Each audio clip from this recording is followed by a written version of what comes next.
have access to a spirit, a strength that enlarges and empowers you.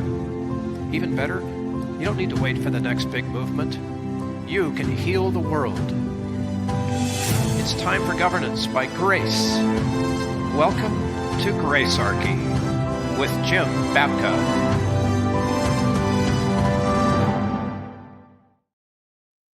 So just before we get started talking about the politics of envy and how socialism is a sin, I think it's probably time to say a good morning. Cheers, yes. Jim. And here's to the us. Here's to Gracearchy. Thank you. There's the mug. There's the mug. We have to do something that's in sort of innovative here, and coffee mugs have been around a while, but here's a nod to the Zero Aggression Project. It sponsors our show. And if you want a mug, I want to inform everybody where I'm at as of the morning that we're recording this show. The order has not yet been placed. Shipping is just being nailed down right now. We do have information. I have just not gotten through to this. We're going to make these available for a donation plus. Like, we'll let you know what the cost is. Then you can tell us, if you're willing to donate that more, then we will be happy to ship you one. We can get the mug cheap, but the shipping ain't. If you want one, you go to zeroaggressionproject.org. That's zeroaggressionproject.org. Down at the bottom of the homepage, there's some email addresses. I don't care which one you pick. Click one of those. Send us a message saying, mug me, I want a mug, I'm interested in a mug, whatever. We will be back in touch with you to make the necessary arrangements. Okay, let's get into this. I want to show the contrast today between the crazy clickbaity title that we've got and something that's really, really core to all of us. Okay, I strive to make these things as attractive but non-bait as possible. I just want to be clear about that. I don't like clickbait, so I try to make sure that we deliver on what we say and that we also mean what we say. And we do. And we're going to go into the principle of human respect here. And that's really the point of this show. But we want to offer that principle and by way of contrast with everything that it's not. Okay. Right? So our thesis is socialism is a theory of blame that excuses envy. Yep, you can see that. Socialism is a theory of blame that excuses envy. We're Sure. going to illustrate that point. I'm even going to explain before we're done. I intend to anyway. I intend to explain why that statement can be made and it's not mean-spirited to say, nor is the title. Right. I'm going to explain myself. We're even going to steelman our opposition if things go according to plan. But I want to put an idea in your head. I've done an episode about this before. We've talked about this. We've mentioned this term a lot over the course of episodes. And normally we take the time to define it for a quick second, but I want to talk about the principle of human respect.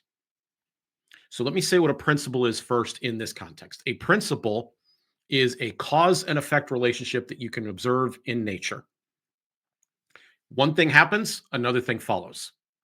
So the thing that gravity is an example of a principle. In fact, that's initially what Isaac Newton called it. He called it a principle. Some people use the term scientific law to mean the same thing, but it means that there's a cause and effect relationship that you can repeatedly observe.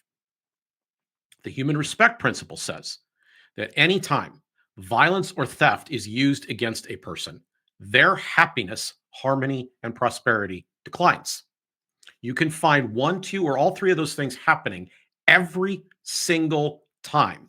Happiness gets diminished when we use coercion, theft, and violence against people. It's a consistent principle. I want to put that thought in your head because when we start to circle back into this into some depth, we're going to revisit this principle and we're going to show how the socialists repeatedly violate it. And we're going to show you a particularly clever socialist. In fact, I want to show that particular clever socialist at work right now. We set this up a bit. Name of the guy, what the show was. His name's Scott Galloway, and he happens to be on Morning Joe. And I saw this on not one, but two other podcasts that I happen to tune into. By the way, both the podcast, the first I shared it with you, the place I saw it first, has kind of a left-right host setup for some balance. I don't agree with either one of them a lot of the time. Okay. They both repeatedly say things I don't like. She on the left more than he on the right, particularly when it comes to subjects like this. Then another even more left-wing show that I tune into, that I frequently disagree with their takes there. And in fact, he actually went after libertarians in particular, played this very same clip. Here, it was on MSNBC's Morning Joe. That's where this clip comes from. You'll be able to see the full panel at the beginning of the clip. And you have other podcasters sharing this thing around. It's gone viral. This clip has been the basis of segments around the tube of you. Once you get above a certain level of wealth, you get no incremental happiness. So why on earth would you not go back to a tax policy of the 60s, 70s, and 80s, where, say, above, pick a big number, 10 million, you actually pay more than 10%, maybe more than 20%, maybe more than 50%, because the difference between 30,000 a year for a household and 50,000 is enormous to the well-being of that household. Low-income kids in low-income households have higher resting blood pressure, but the difference between making 10 million a year and 15 million a year offers you no happiness.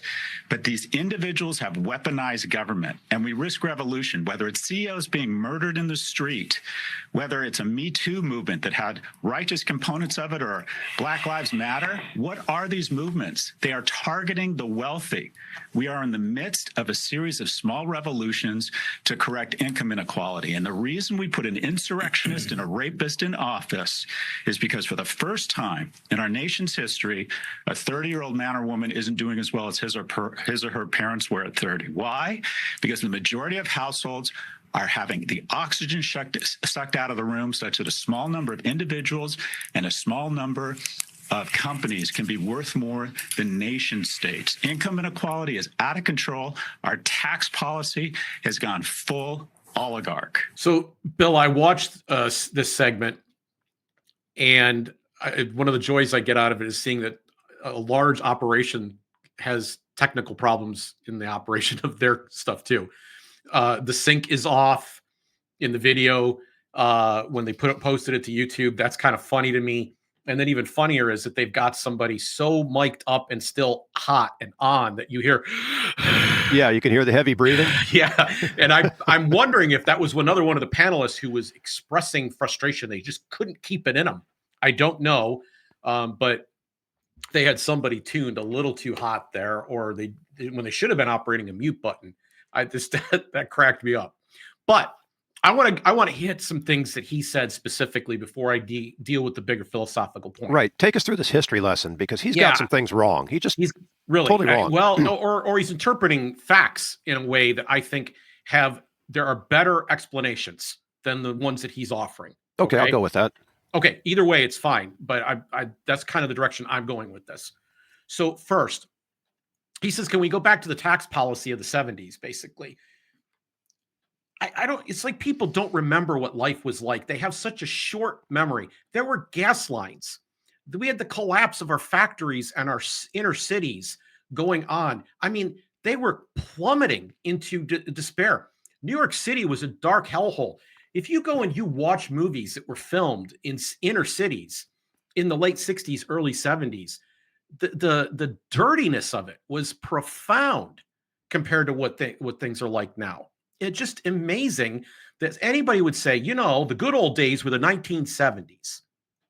We had high unemployment, high interest rates, gas lines. But most important to his argument, we had factories closing down. The middle class was the working class was very much under attack at the time. And did it have, then let's go to the 80s. He said 70s and 80s. Well, on into the early 80s, there was a phobia about the Japanese. We were scared. We were taught to be scared that the Japanese were going to come take over our country. You haven't heard talk like that now for almost 30 years. Nobody says this with a straight face because their economic policy doomed them to the longest major industrial recession in the post-war era. And so the idea that somehow or other we would do this. Now, let me explain the direct consequences of going back to a tax policy like that. And that is capital flight. If you make it so that the rich cannot make money here, they have two choices. And I'm going to share the second choice with you in a moment. The first choice, the one that matters the most to you, is that they will leave. Just leave. They don't have to pay the taxes. They'll go overseas. They'll find a better deal somewhere else. And there will be nations that will stand there with open arms and say, oh, they're charging you 90%. 90%. Yeah, we're going to get to the second reason here in a second. Keep listening. We'll charge you 5%, 10%, 15%. It'll be a better deal than what they get here. And they will start offloading money and factories and jobs and everything else. They will send it all out. Which is what happened, by the way. It's exactly what happened. The beginning of the industrial state in which we are in now is all traceable back to my father's generation. All of it. It was my dad's heyday when all this stuff was going on. It was the time he was entering the workforce. It was the time he was climbing in his career to his eventual position, that all of this stuff was happening. So John F. Kennedy comes along. There's the tax rate, the highest tax rate. If you made over a certain amount of money, which at the time I think was like $450,000. Don't quote me on that. If you inflation adjust that, it'd be about $3 million today. If you made over a certain level of money, then every dollar that you earned above that, you paid 90% in taxes. 90%. 90%. So John F. Kennedy comes along and says, this is not good. Now, John F. Kennedy's 1960. He's already spotting a problem. He's a Democrat already spotting a problem. He believes in state. At every juncture, he's the guy that creates the Peace Corps. He creates government programs. He believes in government. The entire Kennedy family has tremendous faith in government. Even RFK, who's coming into this Trump administration, tremendous faith in government. They say we can use government to get things done. He's no different, but he takes that top marginal rate and he cuts it in half, basically. He reduces it dramatically. Not enough. Ronald Reagan will come and he will do some more, and Bill Clinton will come along and do some more. And so the Democrats recognize that this is not working. I'm not going to get in all the economics of it, but you can do the math yourself. If somehow or other you knew that at a certain point you were only going to get to keep 10% of what you earned, as opposed to 70 or 75 or 80% of what you earned, which is where most Americans find themselves, then you would stop working. This is what converted Ronald Reagan from an FDR Democrat to a conservative Republican. He was working in Hollywood. He would hit that mark where he made in modern dollars roughly $3 million, and he would say, "I'm done. I'm not doing any more films this year," which means we get less productivity, we get less growth in our economy when people stop working and investing here. We lose factories and jobs and capital, and it flies out of the country, and we stop getting people's creativity and productivity. Why in the world would we ask for that? Mr. Galloway is expressly asking for that. Yeah, it makes no sense to me, Jim. Okay. Second, he's targeting the wealthy. If he's proposing a revolution here, his target is all wrong. And I want to correct the target. This is target correction. You've been stolen from, ladies and gentlemen. You have been stolen from, and it's worse. You're being lied to. Scott Galloway is telling you a lie. I guarantee he doesn't mean to. I guarantee his incentive, his belief system is completely congruent with who he is and what he studied and what he believes. But it's a lie. The fact is wrong. The state, our government, is an advance auction on stolen goods, and you're the victim of a theft. So is increasing taxes on the wealthy the solution? Let me break this down into 3 parts. I want to hit the first 2 real quickly. The government is involved in the housing game. And in fact, I will completely disclose my very first home, y'all helped me buy it. It was an FHA loan, Federal Housing Authority. I assumed the loan, actually. But that was how my first home was purchased, and it was the first mortgage I had was an FHA loan. Now, that FHA loan, the purpose of it was to lower the amount of down payment that a person had to get into a house. The motives were good. On the right, they noticed there was a whole housing drive during the Newt Gingrich era. The right noticed that we can convert people into Republicans if they own property. And the left noticed that we can get people into housing who would have a harder time getting there if we had this program. And so they both kind of bipartisan agreed that home ownership was a goal. It was a worthy thing. And that worked real well until 2008. Because when people had minimal down payments, it turns out they bought homes they couldn't afford. The home prices of homes were driving upward. They were abandoning the houses. And we had a banking crisis. And now all the rest of you are living with the consequences. You try to buy a home. The average age of home purchase has gone from first home purchase has gone from 28 to 38. 28 to 38. And I talk to people who are in the range of the under 38. I have several people I work with and know who are in that range. And my kids are all in their mid to late 20s. Everyone tells me that they can't imagine owning a home. But there's a second one, right? Yep. Student loans. Student loans. And if you took out a student loan in the late 1980s, you were able to pay it in the early 1990s.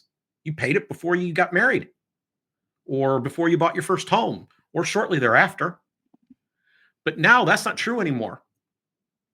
Because once they started subsidizing that, the colleges raised the tuition and the loans went right along with it. And it kept going up and up and up and up to the point that professors are able to make substantial six-figure incomes teaching 1 hour of class per week in some cases, if that. And these universities have become humanities heavy. There's degrees that are specifically designed to help people get diplomas. There are more people going to college than ever, but they're coming out with burdensome debt. And it was the subsidy of this. By the way, one of the forthcoming disasters, if Kamala Harris had won the race, she was making a lot of proposals, but she did have one she wanted everybody to know about. She was really excited that she was going to give people $25,000 towards the purchase of their first home. She just made the house $25,000, maybe $24,000 more expensive than it was before. That would have been the effect of this. You don't want the state involved. There's one more area we need to hit.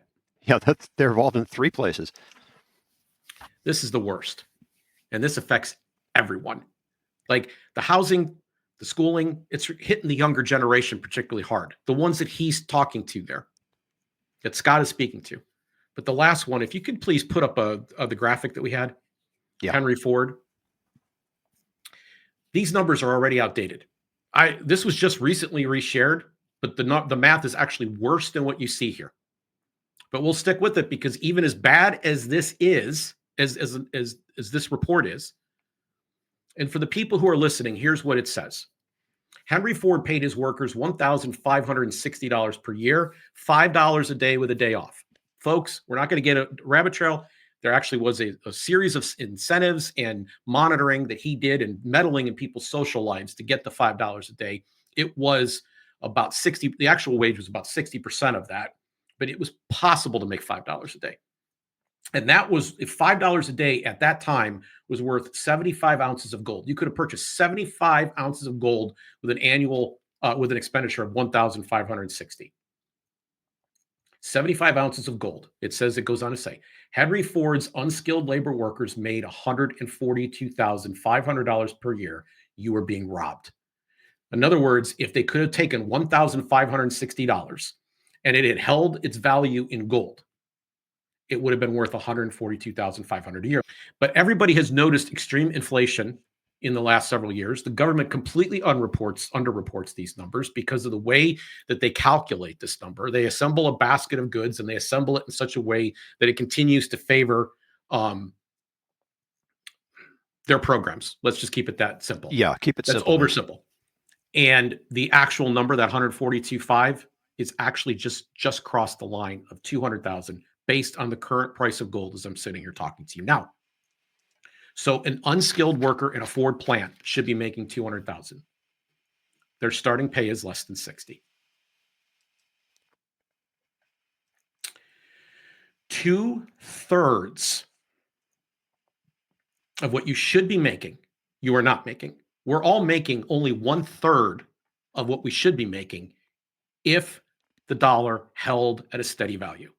Now, the situation is actually even worse than that. I outlined in episode 54, in inflation, which is titled Inflation is Worse Than You Ever Thought, in a matter of about 15 minutes, 3 different ways inflation impacts and affects you. We're only focused on one of those here right now. And that is that you cannot purchase as much. My wife comes home from the grocery store shaking.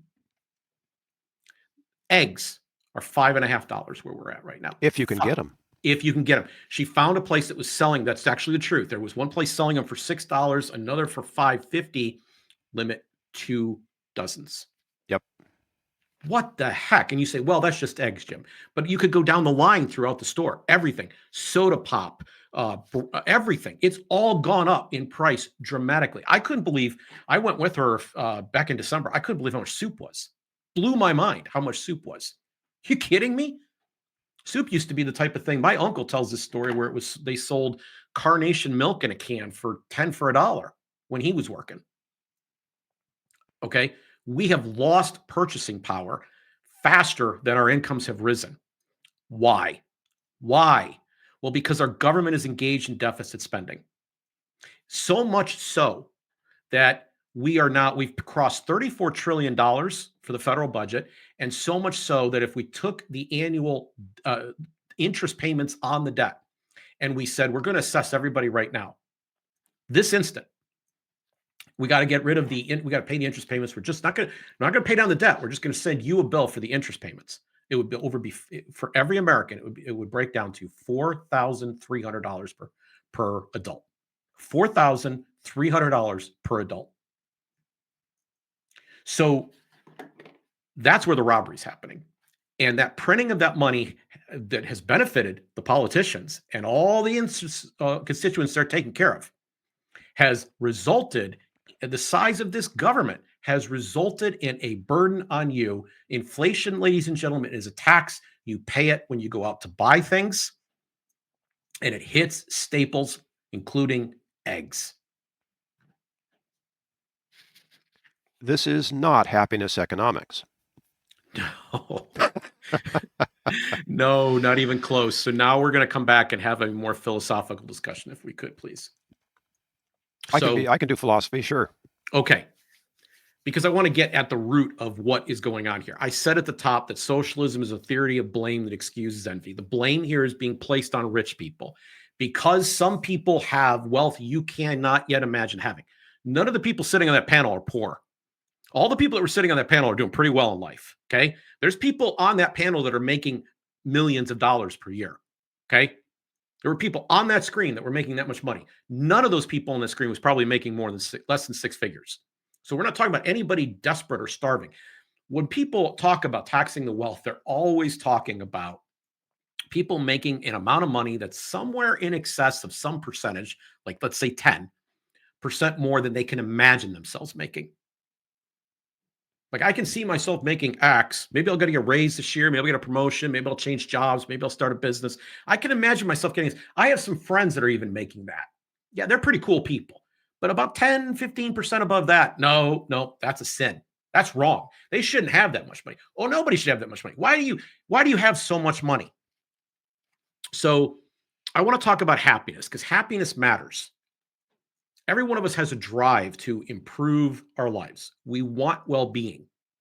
And every decision that you make, happiness has its hand on the wheel. Happiness is a part of your computation. It's a significant part of your computation. You could even say it's a fundamental driver of the things that you do. Okay? So an animal, a dog is laying out in the sun and gets a little too warm, he's going to get up and go into the shade or get a cool drink of water because he wants to improve his well-being. So you go through your life and you have short-term decision-making and long-term decision-making in which you engage, where you are attempting to make your life better.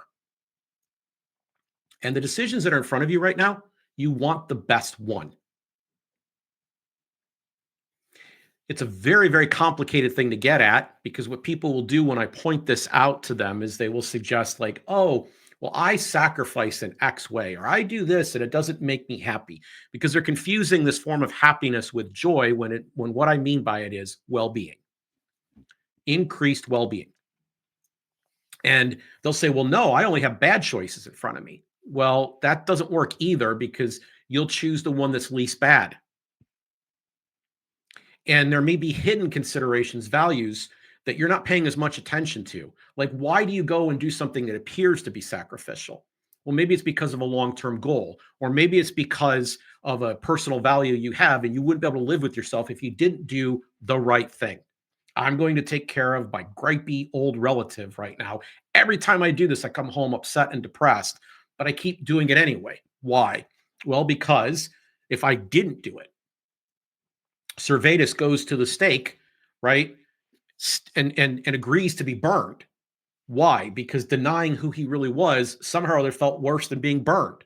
We have this inner drive. It's complicated how it arrives, but essentially we want to pursue our values, live by our goals. And each of us has those goals and those values. Now, it turns out this matters immensely because your drive to make the world a better place, your drive to make your station in life a better place, we all benefit from it. The better you do, the better we all do.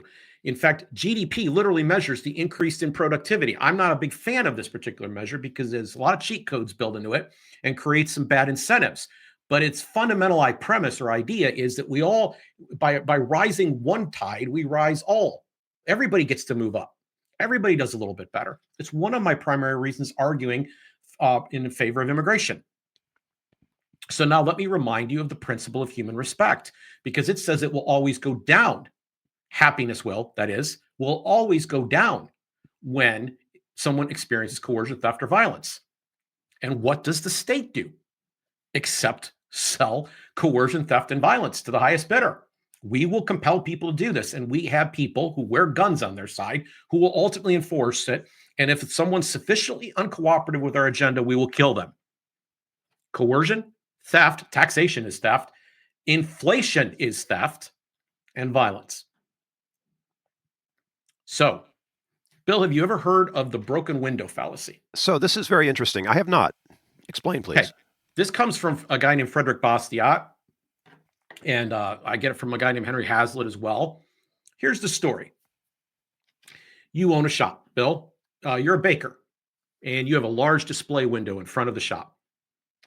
And you also have it arranged so that maybe the odor is coming out in front of the shop too. So as people walk by, they smell the fresh bakery and they turn and they look in your beautiful display case that invites them into the store. There are all kinds of delectable baked goods sitting there and they want to come into your store. Now your bakery is doing quite well. People are coming in off of your window and you've decided that you would like to buy your nephew a Nintendo. You're going to get the whole thing decked out. You've really got it all figured out what you're going to do. You've picked out the item. You've been to the store to look at it. You're ready to buy this item. But you arrived at the store this morning and you found that your front window was broken. Now, let me ask you a question. Did your happiness increase or decrease just now? No, decreased right away. Okay. Did your prosperity increase or decrease? Decreased right away. Okay, so it's like gravity. We can see it. Your happiness went down because somebody threw a brick through your window. Broke my window. Your prosperity went down. But wait a minute. Time out. You're going to get the window repaired, aren't you? You're going to prioritize the repair of the window. Got to have a. You got to have my place of business. I got to be secure and it's got to look nice. Okay, and so you're going to get a new window. Now, when you get the new window, are you any wealthier than you were the day before? No. No, you're not. You're back to where you were. Okay. We'll stick a pin in that. We're going to come back. I want to add one other person to this. And my point in sharing this analogy with you is to show you that the math never works. You cannot create happiness. You cannot increase happiness by theft. You cannot increase happiness by violence. The math doesn't work. So the first stage of this is there will be someone who comes to replace the window. That's his job. He's called the glazier. He puts the window in for you. He gets a job out of the deal. His happiness went up, right? Sure, yeah.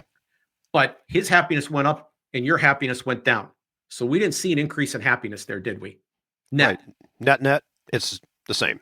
It's the same. Okay. However, Henry Hazlitt takes this one step further and talks about the seen and the unseen. There's other people who talk about seen and unseen. He does a real good job of this. He's like, when you're going to do something in economic, you need to ask about all the actors involved. We've overlooked something important here. That was that first, you would have been happier. Let's remember our principle of human respect. If that theft hadn't happened to you, you would have been happier if you could have gone and bought the Nintendo for your nephew. Your nephew didn't get that. You didn't get the happiness. So your happiness went down, right? So did the store owner who's going to sell you the Nintendo. But we never see that transaction. It's completely wiped off the board because it never happened. The Right. money went to the window instead of to the new thing. So the happiness wasn't allowed to increase. It was only allowed to stay even if we're just doing the math and rounding the numbers. Yep. Okay. So that doesn't happen. And your nephew doesn't get the thing. And he doesn't know he didn't get the thing because you didn't buy it. The same amount of money that you would have put towards buying your nephew that Nintendo instead got put into the window. And so we know that this is a loss throughout the economy. Now, if you came to your shop every week and found that your window was broken, what you would start doing is you would start paying for security to prevent that. You would start taking extra steps. But this would cost something. Either the price of the goods would have to go up, or making you less competitive, so your baked goods are more expensive, or your profit would have to decline, making you less prosperous. And eventually, if you're showing up and this is happening too often, you're going to close the shop, and there's Or going to be no move baked or goods there. do something. Yeah. Okay? Keep in mind that the shop could close. The shop could close. But my point here is to demonstrate on a fundamental level that happiness did not increase in that environment. Okay? Now, we have a clip because Scott Galloway's resistance is far more sophisticated. And we've snipped the clip so that we can highlight the parts where you can see it vividly. I've taken out all the extraneous arguments, and I'm asking you now to hear exactly what he had to say about happiness. Once you get above a certain level of wealth, you get no incremental happiness, because the difference between $30,000 a year for a household and $50,000 is enormous to the well-being of that household. Low-income kids in low-income households have higher resting blood pressure, but the difference between making $10 million a year and $15 million a year offers you no happiness. What he just did, and it's as slick as snot, what he just did is justify stealing backed by violence. He has a justification. So I said, the title of this episode, as we have planned it now, is The Politics of Envy. Socialism is a Sin. I said that the thesis of this show is that socialism is a theory of blame that excuses envy. I want to let you off the hook, ladies and gentlemen, because you're like, Jim, you're Gracearchy. You're a nice guy. Well, no, Grace is actually telling that it involves a truth component, okay? And it tries to do things to make sure that everybody's outcome is better, that that humanity is represented here. Okay. It defends the person at the moment who is being attacked. And I'm defending the rich. How unpopular is this? I have grace for the rich. You should too. I'm going to explain why in a moment. It's good for you. But every bit of socialism involves envy and moral claims. And so you shouldn't feel least bit guilty calling it out for its actual immorality. Because what Scott Galloway just did, very slick, is justify based on a relative increase in happiness. He believes he has the solution that overcomes human respect. Well, we could take away some people's happiness at some margin, and that margin is so tiny you won't even feel it. I'm going to explain in a moment why that's empirically wrong, but I want to be clear. He just justified stealing from some because they won't feel it as much. And it doesn't follow necessarily that it ends up in the hands of the other. If you were paying attention, you found out that the government got deeply involved in trying to help you buy a house. And look how that went for our young people. And they got deeply involved in making sure you had a college education. And look how expensive college education got. And they've spent so much money on so much help and so many redistribution and offensive military programs around the planet that they can't possibly pull back. And we have a huge burden that shows up on how much things cost on your grocery store shelves, in your fuel costs, in your housing costs, and all the costs that you have associated with your life. He's saying they ought to be given more power. And he's saying that it naturally follows that if we increase our taxes, we could do more. Stop. Just stop doing more. Now let's get into the specifics, Bill. I want to show how that policy of envy towards the wealthy actually hurts you. There is this thought that a lot of people have, and maybe it's because they've never owned a business before, but they have this idea that you can just reach into a horn of plenty and take out. And every time you want something, you just reach back into the horn of plenty and take it out. And that the only problem in the world is that some people are standing in front of other people, blocking them, and reaching into that horn of plenty and taking stuff out, and not letting other people reach into that horn of plenty and take stuff out. And you know how it works. Let me tell you how it works. Say's law. Everybody should know Say's law. And I'm not going to get into the specifics of it. We're not going to do a full breakdown of it today. I'm going to use, this is from, by the way, Jean-Baptiste Say. He lived in the 17 and 1800s. He was a French economist. I'm not going to get into the whole detail of the theory. I'm going to give you the oversimplified definition provided by John Maynard Keynes, who is admired by the establishment to this day. He said that the law, in summary, meant supply creates its own demand. What does that mean when I say supply creates its own demand? It means that the thing needs to be in the store when you go to buy it. It's that simple. So we're wearing headsets right now. They were not ordered on spec. They were waiting in a store that you recommended to me. I got my headset from a place you recommended. I went to that store. They provide various services. They had the thing in stock. And then when it came to me, there was a shipping process that had already been built. It's, all this stuff was custom designed to help me get these, right? There were engineers and designers who made them. There were also engineers and designers who designed the manufacturing process. There was capital investment in equipment to make the thing. And then there was a distribution and sales network set up. And they had to pay for marketing so that you found them. And then you told me about them through word of mouth. And then they said, well, we still have one more problem left. We got to figure out how to get this to Jim. And they reached out to another person who said, you know what? This morning, I'm going to build a whole company so Jim can get stuff. Now, nobody knew my name as they were doing that process. And as Adam Smith points out, nobody did it for me. They did it for themselves. They figured out that they would get more something called money if they did all of these things. So they tied up their own capital in the purchase of these items. They put all this there. They bought these before I did. And they paid a hefty price to do it so that I could get it at a small unit cost delivered direct to my door. That's Say's law. Bill, the God's honest truth is that we actually eat the rich. We actually eat the rich. I like to talk about Jeff Bezos when I'm talking about this subject because Jeff Bezos, one of his holdings is AWS, which is the largest server farm in the United States. And the chances that people in this audience, that you are listening to this show right now through an AWS server, through an AWS network, is incredibly high. Now, Jeff Bezos doesn't eat his servers. He doesn't sleep in them. He's not heated by them. He can't drive them anywhere. The things that he needs in life come about because he tied up his capital in those things. We need people to do that. There is such a business as a consignment. And we can do things through barter. There's a number of ways to do things. But we don't do those things because they're not efficient. And they don't actually make us as wealthy as we are today. We take so for granted the fact that the Horn of Plenty is actually real people who leave their capital behind. They don't spend it, they invest it. And by so doing, they create wealth. The creation of these headsets that are on my ears right now is wealth. My acquisition of it is an increase in my wealth. I exchanged digits in an account that I couldn't eat, I couldn't drive, I couldn't live under, and it didn't provide fire or heat so that I could acquire these.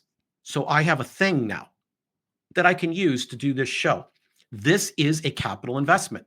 They're not a consumption value. The primary purpose of this is a work purpose. I'm putting on a show through it.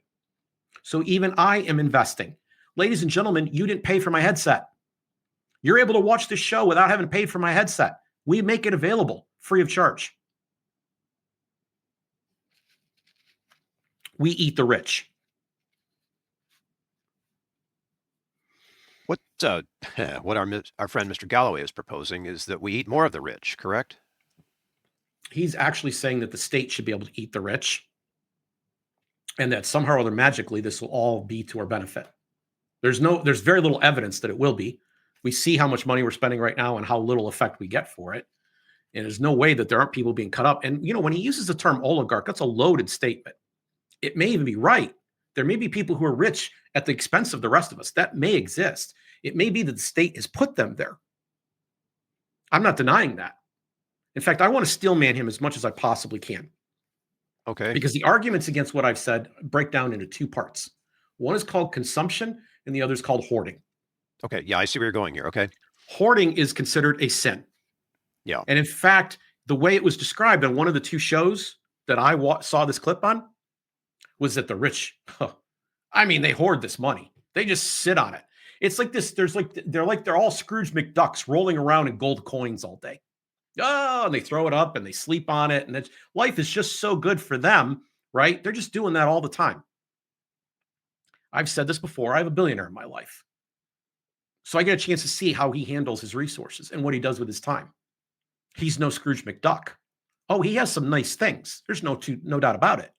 But I see how hard he works. He works more hours than I do. He works more hours than everybody I know. He's constantly out trying to solve puzzles and fix things and make things better. And he cares deeply about the people that he has working for him. He wants their lives to be better. He could have sold the company a long time ago.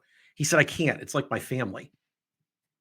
I like these people. I want them to be happy. And I like being here in the game, helping them improve, helping us flourish. This is what I do. And he's really good at it.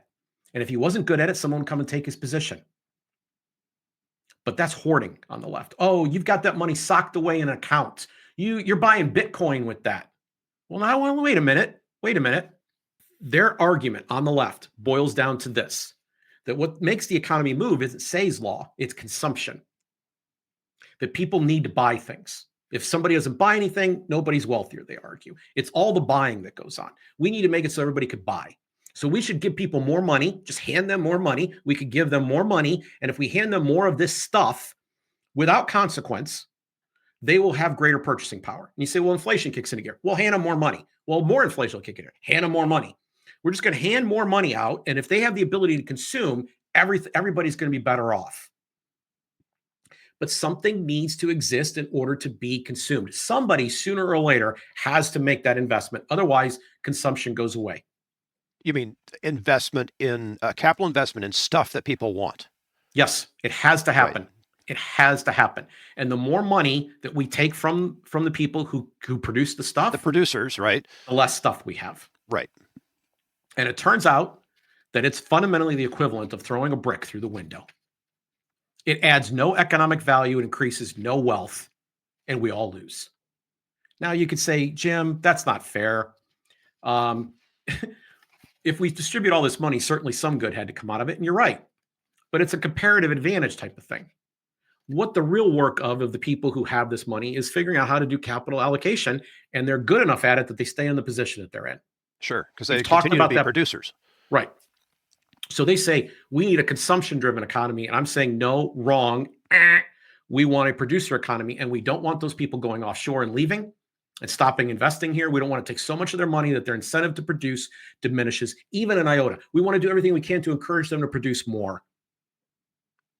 Okay, so Because a rising tide lifts all ships.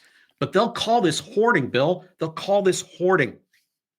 then they're missing the point here, because if you tie your economic theory into a consumption-based economy, you're going to get socialism. But if you tie your economic theory into a wealth-producing economy, you're going to get, I hate to use the word, you're going to get capitalism, but you're going to get wealth. So what do you want? Poverty or wealth? It's a simple choice. So capitalism is just simply this. It's saving up some of your money so that at some future point, you can buy something else you want. It might be a retirement you want to buy. It might be a new car you might want to buy to get you to work. Maybe it's a nicer car to get you to places. You're going to invest in it. In your business sense, it's investing in tools that will improve your output and productivity and profit. Wealth. That is all capitalism is. Every single person that has a savings account is a capitalist to the degree that they have one.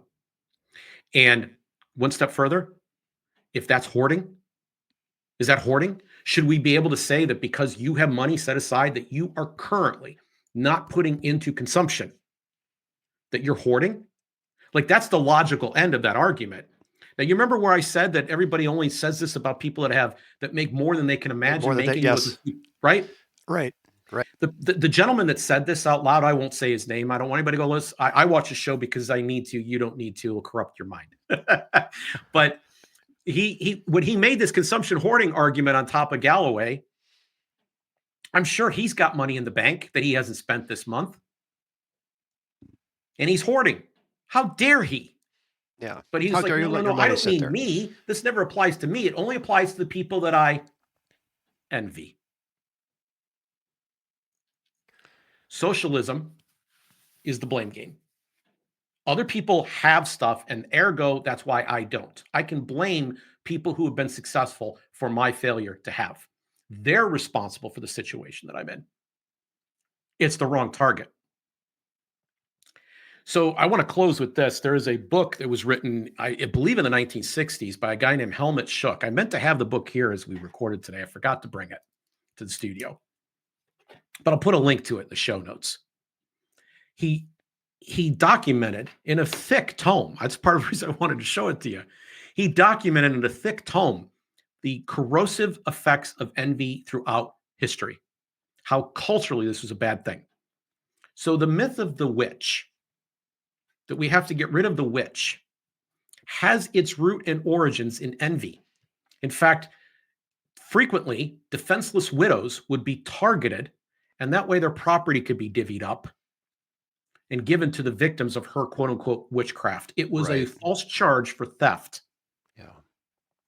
And I'm suggesting to you today, as we close, that this toxic view of the world called socialism, coerced government state socialism, is merely witchcraft.